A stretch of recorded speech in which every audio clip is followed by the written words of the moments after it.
This episode of Distraction is sponsored by Landmark College in Putney, Vermont, home of the Landmark College Institute for Research and Training, working to discover innovative strategies and practices to improve teaching and learning in the field of learning disabilities. Learn more at lcdistraction.org. Landmark College. We teach differently. And then I was just on the highways. I sort of intentionally chose the roads as a place to explore rather than the trails, figuring that I might encounter a greater diversity of human beings on the highways, and I wanted that. And it was just one day after the other, what's the story today? Which universe am I going to find myself in today? Hello, this is Dr. Ned Hallowell, and welcome to the podcast Distraction. Today we have a particularly interesting guest, a man by the name of Andrew Forsthoefel, who at the age of 23 decided to walk across the country. He just graduated from Middlebury College, and he wasn't quite sure what to do with his life. Not an uncommon state for someone who just graduated from college to be in. And so his solution was to start walking. And let him tell you the rest of the story. Andrew, welcome to Distraction. Great to be here. Thanks for having me. So tell me, what happened? More than I ever would have had the audacity to hope for, really. When I left home, it's sort of as you suggested, I was filled with questions and uncertainty, and just wanted to know who I was and who we were together. And thought that if I walked out my mom's back door with a sign on my backpack that said "Walking to Listen," I might find some answers or find some more questions that would bring up some interesting reflections. But I was also kind of terrified that it would be sort of a really lonely time, and I didn't know if people would trust me or what would happen. And I ended up walking for almost a year and 4,000 miles from Philadelphia down to New Orleans, and then ultimately finishing in San Francisco, Half Moon Bay, California. Walking the whole way? Walking, just about every step. At the beginning I took a ride, and after that I was like, I'm supposed to be walking this thing. The walking is actually a really important part of it. And so I walked all the way. What did you have with you? Sleeping bag? Or? Yeah, I had a backpack full of basic camping gear. So sleeping bag, sleeping pad, a tent, a little cook stove, and I had a flip phone. So I did not have access to the internet with me, but I did have a netbook laptop that I used to kind of plan out each week's route when I could find some internet at a McDonald's or like a general store or something. And then I was just on the highways. I sort of intentionally chose the roads as a place to explore rather than the trails, figuring that I might encounter a greater diversity of human beings on the highways. And I wanted that. And it was just one day after the other, what's the story today? Which universe am I going to find myself in today, both with the weather and my own state of mind, and then, of course, whoever I was going to encounter that day and listen to. And how would you approach someone? So it would happen in different ways. Sometimes I'd be walking on the highways, and someone would see me, and they would see this sign on my back that said "Walking to Listen." It would touch something in them, remove something in them, and they would pull over and either say, "Hey, do you need a ride, or do you need some help?" Because it's kind of unusual to see a human being outside of a car on a state highway. Mm-hmm. And sometimes the interaction would sort of start that way, and then I would say, "Hey, I'm good. I'm walking, but I'm listening too, and just trying to meet people. I've got some questions and wondering about what it is to grow up and how to be human, and who are you and how are you doing this thing?" And all of a sudden we'd be talking about their lives, and the wisdom that had come to them either obviously or in camouflage, through their biographies. And we would just be sitting there on the side of the highway talking about it, And as cars were whizzing by? Yeah, cars whizzing by, and I mean, it was just this surreal And a very powerful experience of sort of being touched by what is possible between us. What becomes possible with the ability and the willingness to ask a sincere question and drop into the vulnerability that takes, and then listen and to give someone that kind of attendance. A whole other world becomes possible, and we would be sort of co-creating that world together, and meanwhile, right, cars are just whizzing by at 80 miles an hour, and everyone is in who knows what other world, in their own little private metal box. And would you sit there for an hour? Sometimes. Wow. Sometimes. I mean, the thing, one of the more remarkable parts of that year for me was that I had sort of unmoored myself from basically every other responsibility, and my job became exclusively to listen and to walk too. But I didn't have anywhere else to be. And bringing that kind of attention to somebody is a very rare and transformative offering and I came to realize how rare and transformative it was simply by how people reacted to me. They would sort of pick up on this feeling that I was trying to embody, this feeling of, there's nowhere else in the world I need to be, nowhere else I would even want to be than just here with you, ready to listen and respond and just know you. I just want to know who you are because I care, And all the hours of alone time I would have walking on the highway before those meetings with people kind of primed me for that, and I think got me to a point where I actually did care. Mm-hmm. Because you can't really force yourself to care about somebody, like if you don't, you just kind of don't. But spending so much time alone, which, every day there was some aspect or deep dive into solitude, and it had the effect of getting me into this state where I really authentically cared about whoever the heck it was I happened to meet at the end of the day, and just as a contrast to all of that aloneness, and not necessarily as a way to sort of escape the aloneness, or like as if a solitude were some sort of thing that I needed to fill with these interactions, but it just had this effect of highlighting for me just how really remarkable it is to be in the presence of anybody.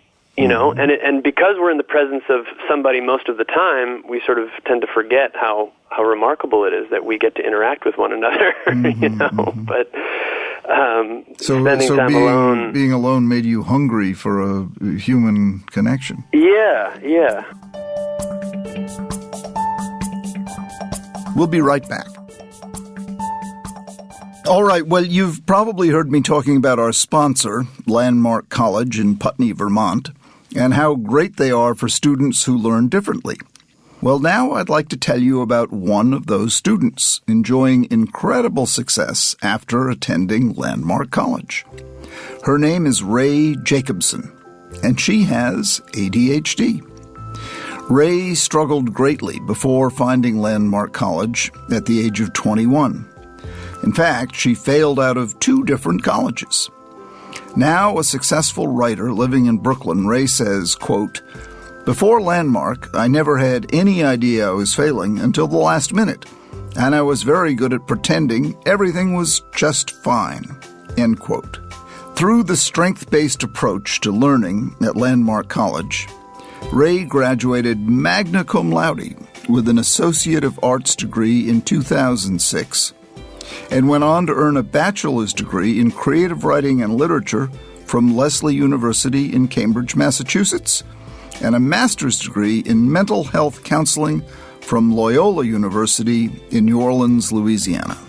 And while she says her struggles have not gone away, the greatest tool she got from Landmark College was learning to advocate for herself.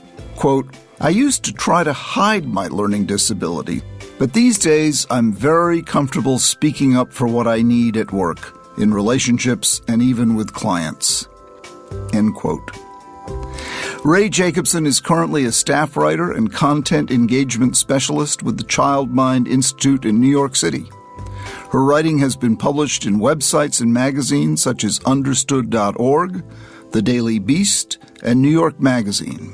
This is very impressive, I can tell you. The Child Mind Institute is an outstanding clinic in New York, and it's an impressive resume. If you'd like to learn more about Landmark College in Putney, Vermont, go to lcdistraction.org. All right, let's get back to the discussion. Were there themes that ran through the stories they told you? Yeah, I would say there were. The central question that was sort of motivating the whole walk, and that was in the background of all the conversations for me, was this question of transformation and of coming of age. You know, what does it mean to come of age and to transform into the adult that's going to carry you through the rest of your life? You know, like, how did that happen for you, and what even is that? And if you could go back and tell your 23-year-old self something that would aid them in this work, what would you say? You know, so that was sort of the motivating question.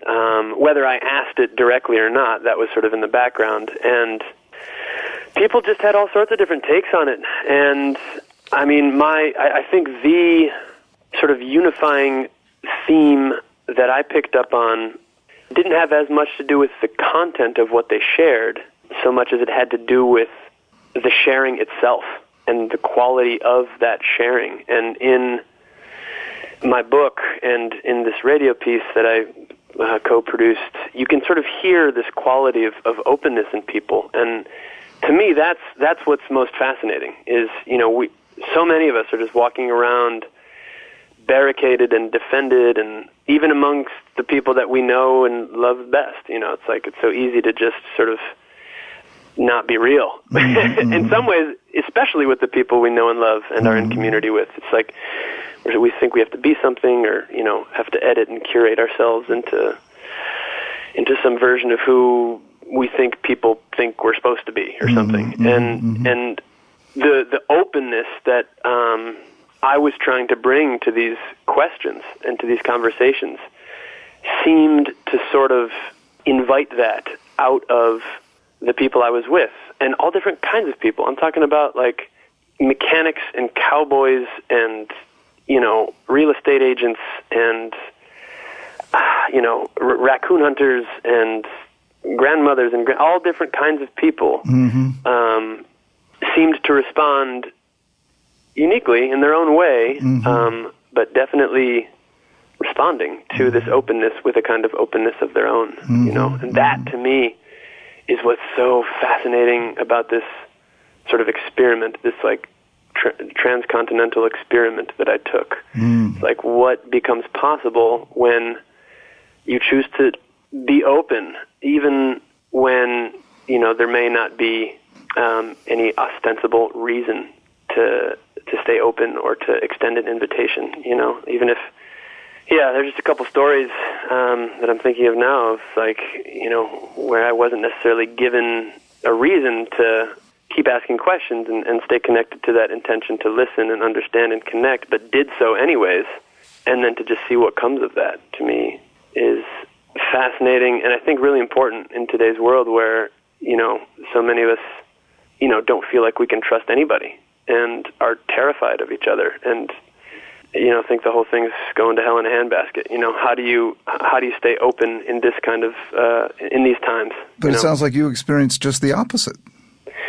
Yeah, I mean, the simple answer is I did, and I mean what I have done and am continuing to do in the years that have passed since the walk happened for me is wonder about why. You know, like, why did I experience something different with people? And I mean, there are a few obvious reasons. I mean, number one, I'm white, you know, and so I didn't have to deal with a lot of all of the prejudice and the assumptions that I probably would have had to deal with if I were a black man or a brown person, you know. And I'm also male, you know, and cisgendered and, you know, straight. And so I was walking with a lot of sort of unmerited but, very real social privilege. But underneath that, too, I think there's also, and in some ways I think, not more importantly, but I think equally significant was this intention of listening. And all of the openness and vulnerability that and sincerity that comes with that, and how that could be a bridge into, just a different way of being with people. Yeah, I mean, I think it just is very striking that you experience the exact opposite of what you're worried that so many of us are feeling these days. You experienced openness and a willingness to share and a spontaneity and a willingness to be vulnerable. And did you ever experience rejection and hostility? Yeah. Okay. Yeah, and I think one thing I didn't say is I think that the privilege of getting to co-create that world with people of openness and spontaneity and just of love, basically, did come with a cost. It came with the cost of putting myself out there and not always having someone come with me, and people did say no, and people did say, I'm not interested, or... What percentage? Very few, actually. Okay. See, that's very, very few. That's so interesting. So less than 10%? Probably. I mean, I can't, there were very few, hardly any experiences where people, shouted at me or berated me or said, "I don't believe you. You're a fraud. You could get the hell out of town." Like that. Right. Almost never happened. Right. And there were some times where people said, "No, you can't camp out on my lawn," or I'd move along. But that was well within their right. And to me, whether I'm walking across America or just living my life here in Massachusetts, it's like the question to me is this: am I going to let the possibility of rejection dictate how I move through the world? Let's hope not. And what? So in other words, there may be a cost to opening myself up and putting myself out there and trusting someone, right? There might be a cost to that. I might experience betrayal or I might get hurt in some way, but it's coming around to recognizing that there's also a cost to not putting myself out there. There's a cost to living without trust in the people I'm passing my life with, and it's the cost of that. I think. I mean, it's isolation. It's this feeling that I have to do it alone, and that I should be doing it alone and should know how to do it alone, and all the anxiety and pressure that comes with that. And I think, I can't speak for anyone but myself in the end, but I will venture to say that I think many of us in this country, America, and not just the U.S., but other countries too, are suffering from those costs of believing that we have to do it alone and that no one can be trusted with my heart and just the truth of my insecurity and vulnerability, And the moment that I trust someone with that and ask that sincere question or, open up about how I, am brokenhearted or just affected and touched by the world, that's the moment alchemy happens. That's the moment when this otherwise isolating and sort of toxic experience becomes life-nourishing. Because here we are, I've entrusted it to you, and if you're ready to go there with me, we can talk about it, and you can tell me about your experience. And that's communion. That's food, that's life-nourishing. And if you don't go there with me, and then this is the thing, am I going to let the fact that you might not go there with me stop me from trying to get there with you? And if, you don't go there with me, am I going to take that as a sign that I should never try again with whoever comes next? I think this is just the work of a lifetime of leaning into these uncomfortable edges of trust. Well, Andrew, you're singing our song. The major theme of this podcast is the power of connection, and I call it the other vitamin C. It's the most powerful force for pretty much everything good in life. Fear holds people back. And yet you found in your 4,000-mile walk such an amazing experience that people were completely willing to open up to you. Yes, but not without going through all of that fear myself. Uh-huh. Like people weren't just like open books, like ready to go there. I mean, it took me taking that first step. Yes. So you had to prime the pump a little bit. Yeah, I had to prime my own pump. Stepping in, leaning in, but those edges of distrust in my own mind and heart, the parts of me that didn't want. Because it was hard. Yes. I mean, it was scary. Yes. Knocking on someone's door and being like, okay, what's going to happen? I don't know. And there were plenty of times where I just couldn't do it because I had too many stories about who the person behind the door might be and what they might do to me. Sometimes you'd walk away.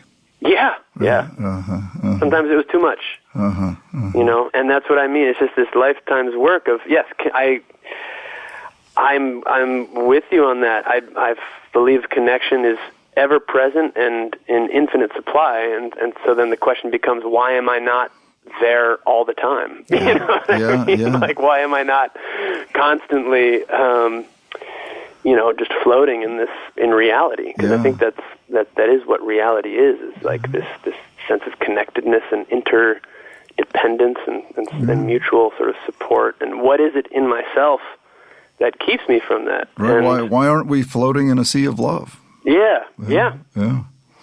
And I can't answer. I think if each one of us just does the work of wondering about why am I not, right. I can never answer that question for you or us, but I can start to look at what keeps me from, knocking on the door or asking the question or reaching out. And it turns out there's a lot there. There's enough to keep me busy. And it's usually the good old fear, envy, jealousy. those good old human emotions. A sense of separation and Do you know how many people you listen to? Over the course of almost a year on the road, I met thousands of people. Really? Yeah. Wow. And I recorded 85 hours of taped interviews, and there were many hundreds more of just, time with people. Wow. I love the cover of your book. I'm looking at right now. It's for listeners, it's a sort of a autumn foliage, and Andrew is pictured walking down railroad tracks and with his arms raised. This wonderful sort of jubilant image of his walking down the railroad tracks, walking to listen. It's quite triumphant. It looks anyway.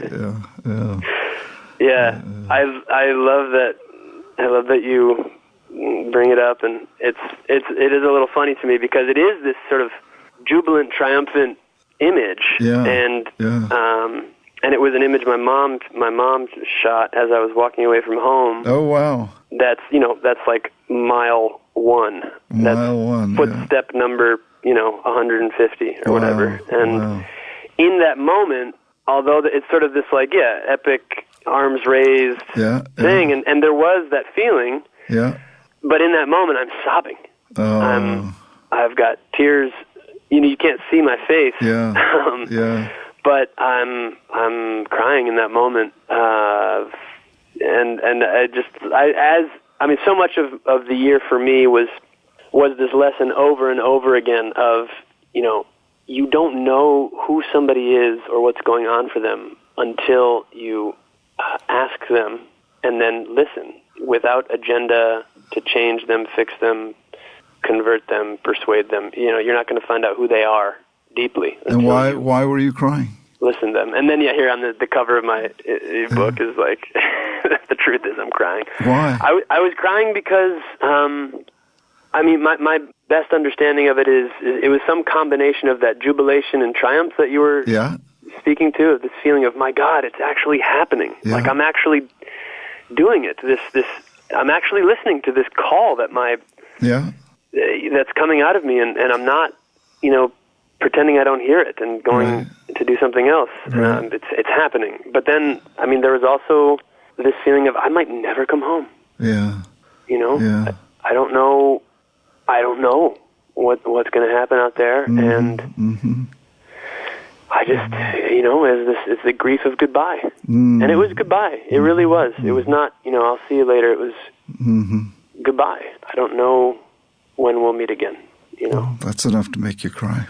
Yeah. Yeah, it did. Well, Andrew Forsthoefel, what a brilliant, brave, deep, wonderful man you are. What are you doing now? So I'm in my little home in western Massachusetts, and continuing to write, or trying to. Good. I'm sort of like, wait, how do you do this again? I'm wanting to write some more, but not quite sure about what yet.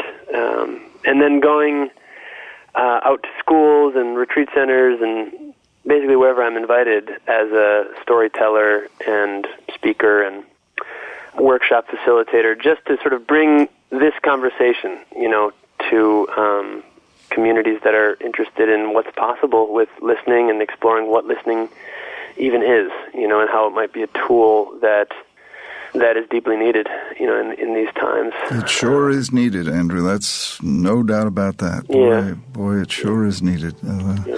I can't thank you enough. You're an incredibly impressive man, and thank you so much for joining us on Distraction. Thank you. All right. Thank you for having me. Take care. Walking to Listen, Andrew Forsthoefel. Well, my thanks to Andrew Forsthoefel for joining us today. Aside from his unique last name, Andrew has a lot of unique qualities, and I love what he did. Who just walks out the back door of his kitchen and brings himself to tears as he embarks on a year of walking and talking, asking people about life. It really is a tradition, that goes back through millennia, not just centuries. People walking around the world looking for answers and by asking questions. I love what he did. I love his bravery. I love his courage. I love his openness. I love his adventure. I am sure I will love his book. I think all of us, short of walking around the country asking questions, we can apply his method in our daily lives simply by asking the people we meet the big questions we don't ever ask. Why are you doing what you're doing? What can I learn from you? What's the most important thing that you've learned in your lifetime? Why are you here? Where are you headed? Open up a conversation with one of those. And once the other person gets over their astonishment, you're pretty much guaranteed to have a conversation the like of which you don't usually have. And isn't that a great thing? Well, listen. Thanks so much for listening. I'm Dr. Ned Hallowell for Distraction. Okay, remember to reach out to us directly with your comments and questions. Email us at connect@distractionpodcast.com or leave us a voicemail by calling 844-55-CONNECT. Distraction is produced by Collisions, the podcast division of CRN International. Collisions, podcasts for curious people. Our sound engineer is the brilliant Scott Pearson, and our producer is the incredibly creative Sarah Gurton.